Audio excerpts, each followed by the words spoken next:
Bueno, pues continuamos aquí una mañana más, como siempre a esta hora, de la mano de nuestro psicólogo de cabecera, Xevi Molas. Conocemos un poco más de algunos asuntos que tienen que ver con la psicología y nos centramos un poco más en la ciencia, podríamos decirlo así, ¿no, Xevi? Buenos días. Buenos días, hola, ¿qué tal? Sí, exactamente. Bueno, todos los temas de psicología tienen que ver, ¿eh? Tienen que ver con la ciencia.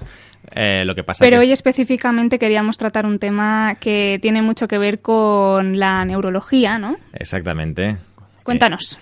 Hoy vamos a hablar de las afasias. Esto es algo que a mucha gente le suena y otra mucha no le suena de nada, ¿no? Una afasia, ¿eso qué es, no? Yo tengo que confesar que, que me sonaba, pero ahora mismo, pues después de que me lo hayas explicado fuera del micrófono, lo he entendido perfectamente, enseguida lo he ubicado, pero bueno, sí que es verdad que es algo poco común que se escuche, ¿no? En relación con otros temas que ya hemos pues hablado aquí, ¿no?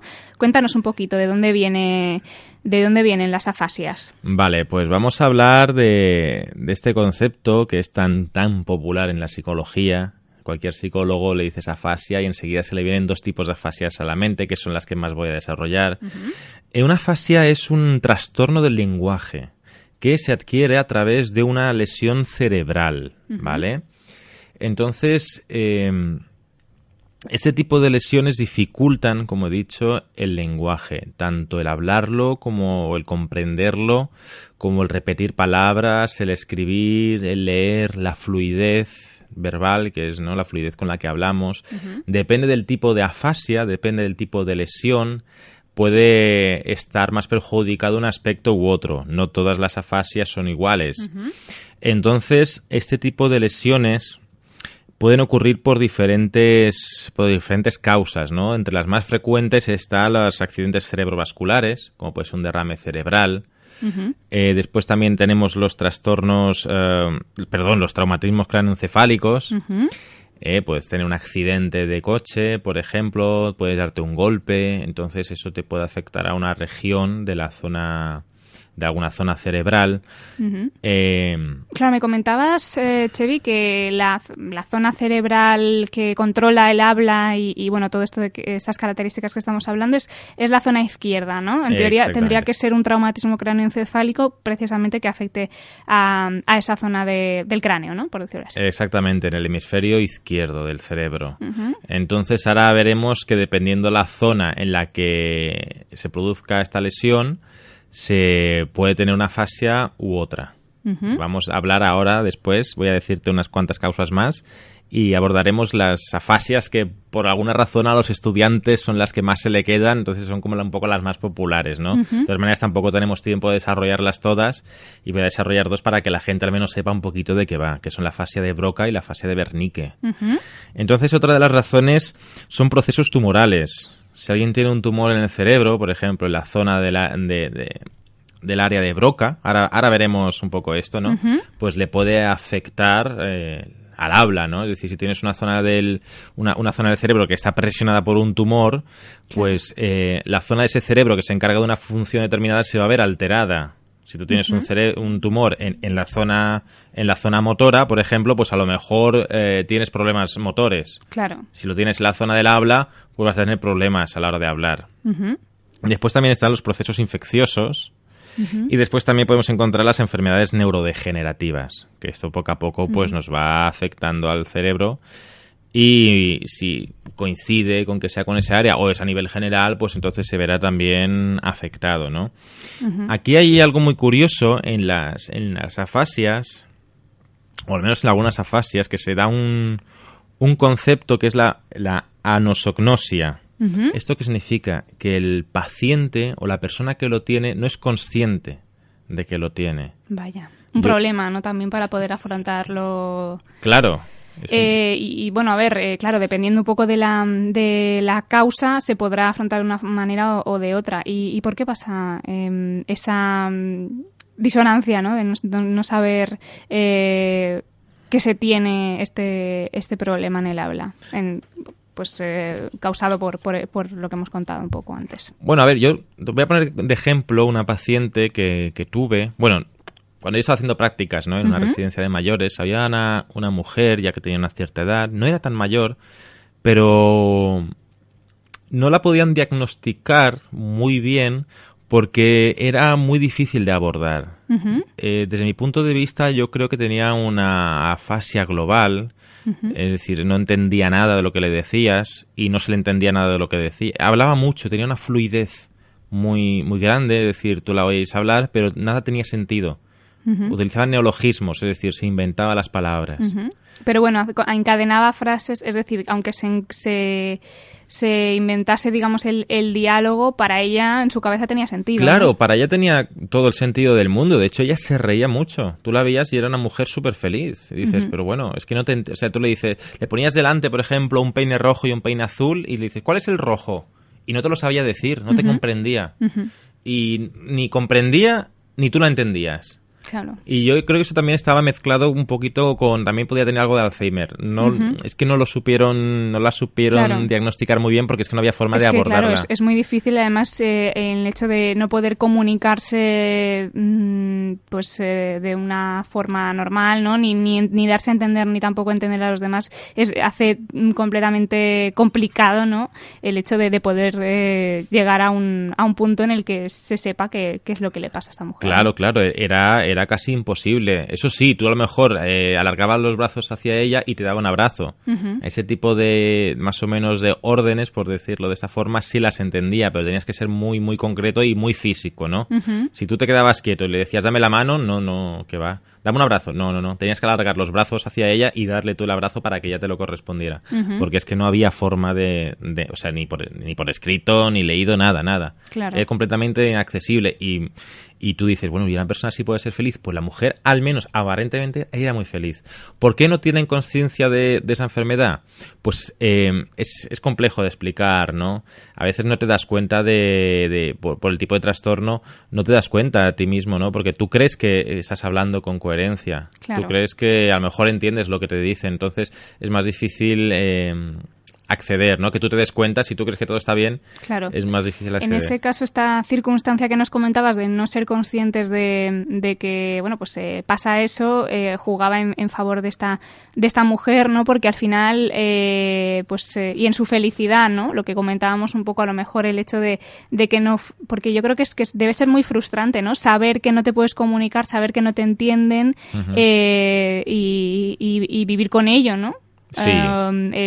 Quizás esta circunstancia pues sea también la clave de todo eso, ¿no? Sí, exactamente. De hecho, ahora voy a poner un ejemplo, ¿no? De la fase de Broca, que también en esta misma residencia donde hice las prácticas había una señora, ya también con una cierta edad, que tenía una fase de Broca, uh-huh. Y cada vez que intentaba hablar, pues lloraba mucho de la impotencia, porque ella sí era consciente de claro. Que no podía hablar correctamente. Uh-huh. Entonces, la fase de Broca, aquí encontramos la anomia, que es una dificultad para recuperar palabras de la memoria.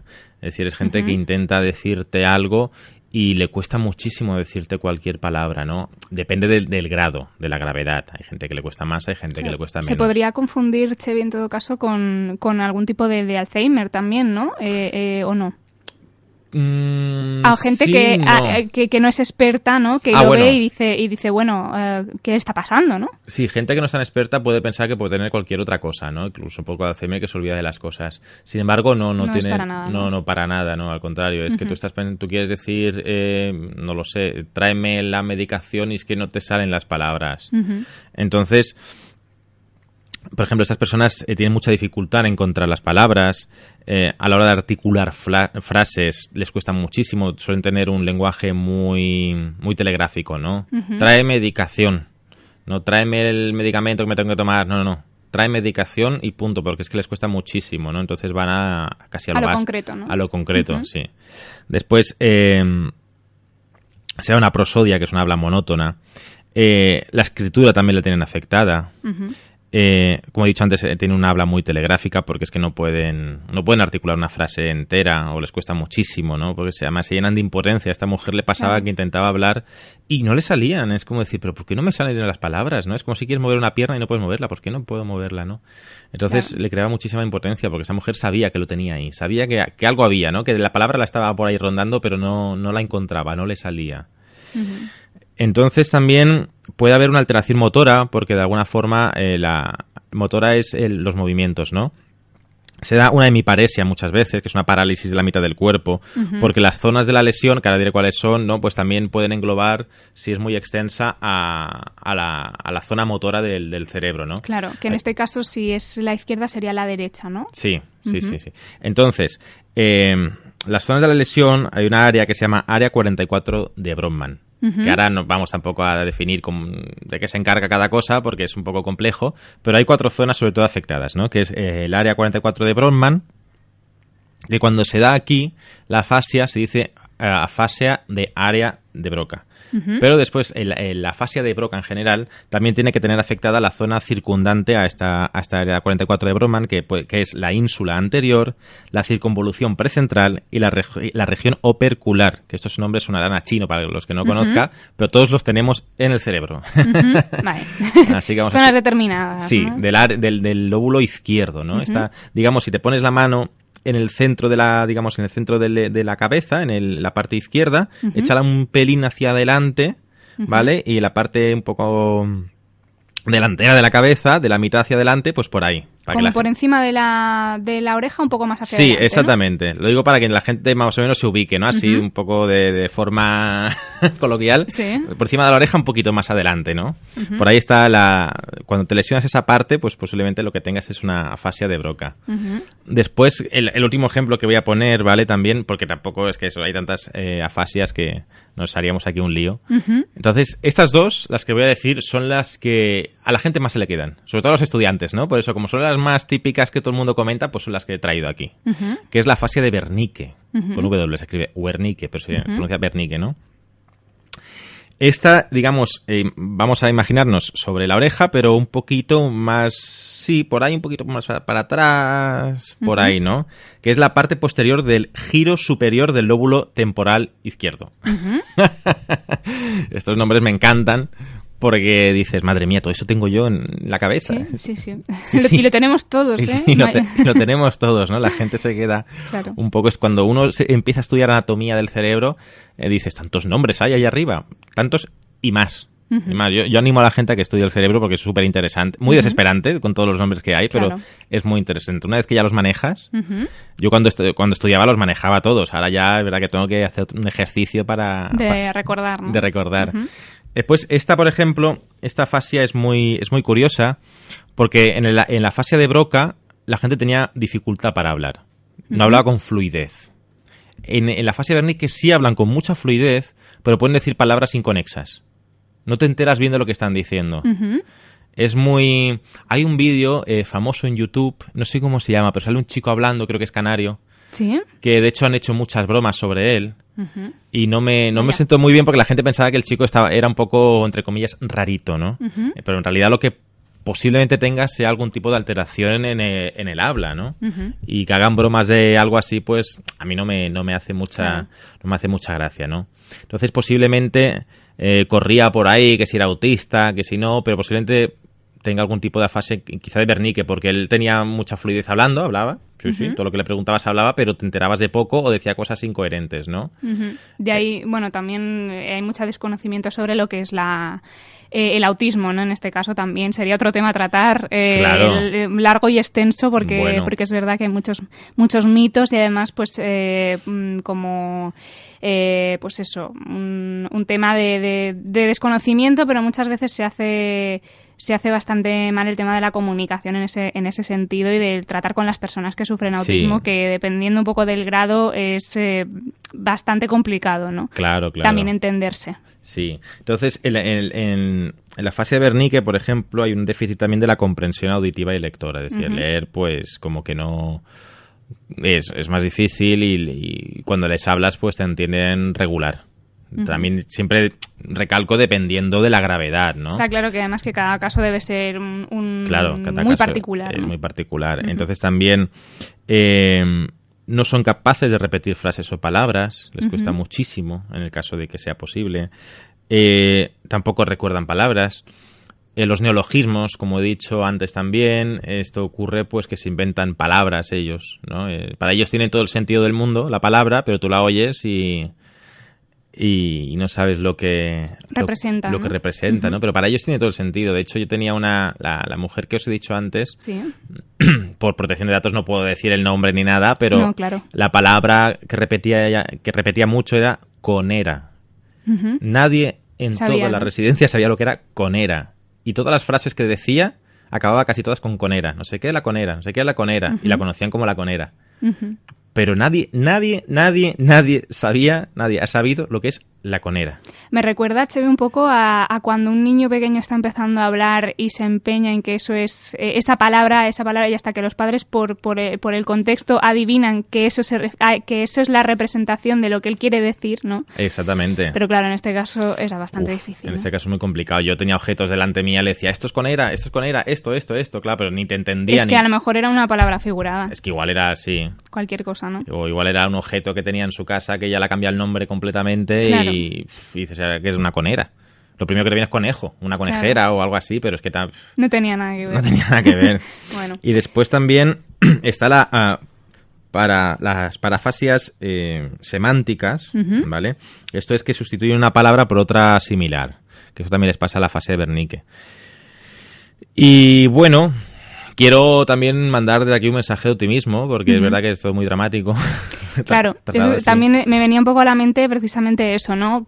Cómo se puede afrontar, teniendo en cuenta de que, como nos comentabas, hay muchos tipos diferentes, cada caso es un mundo distinto, se pueden haber pues diferentes soluciones. Sí que es verdad que hemos hablado en este caso de personas mayores, pero por cualquier traumatismo o por cualquier enfermedad degenerativa les puede pasar también a gente joven. Exactamente, sí, a ti y a mí nos puede pasar perfectamente, sí. ¿Y cómo se intenta lidiar con esto, Chevy? Bueno, a ver, dependiendo de la fascia, pues requiere un tipo de tratamiento u otro, ¿no? Normalmente es tratamiento a través de la neuropsicología, rehabilitación, ¿no? Entrenamiento, reaprendizaje del lenguaje, de la fluidez. No voy a entrar en las terapias concretas porque son unas cuantas para cada tipo de afasia. Lo que sí voy a decir es que, por ejemplo, si las partes afectadas ya están muy, muy dañadas, lo que se intenta hacer es potenciar las que están conservadas, para intentar un poquito compensar.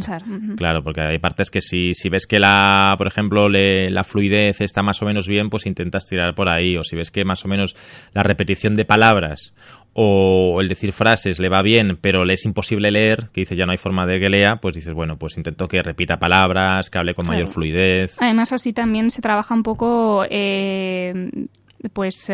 la frustración, en el sentido de que para evitar la frustración, claro, de no poder leer y no poder o por no poder expresarse, pues precisamente también si ven ellos mismos, si son capaces de ver que son que tienen progreso, ¿no? Eso también les anima, y es también el tema de la autoestima muy importante, ¿no? En estos casos. Claro, por supuesto, sobre todo si es alguien que tiene conciencia de lo que le ocurre, como una fascia de Broca, si tú le pones una tarea que no puede hacer de ninguna de las maneras, lo vas a frustrar.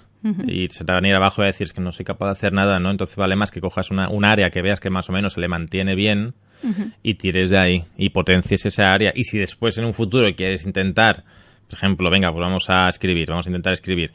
Bueno, inténtalo, ¿no? Pero lo suyo es empezar primero por lo que tiene conservado y para que también se motive. Porque es que si no, es que ya te digo, es muy complejo. Hay gente que es verdad que si tú siempre has estado hablando de forma fluida, normal, claro, y un día ves que no te salen las palabras, pues te crea mucha impotencia. Sobre todo si eres una persona que se dedica a hablar mucho, tienes un trabajo de cara al público, y aunque no, pero aunque tengas el área afectada del habla, pues dices, madre mía, ¿y ahora qué me pasa a mí? ¿Cómo hablo yo con la gente? ¿No? Claro.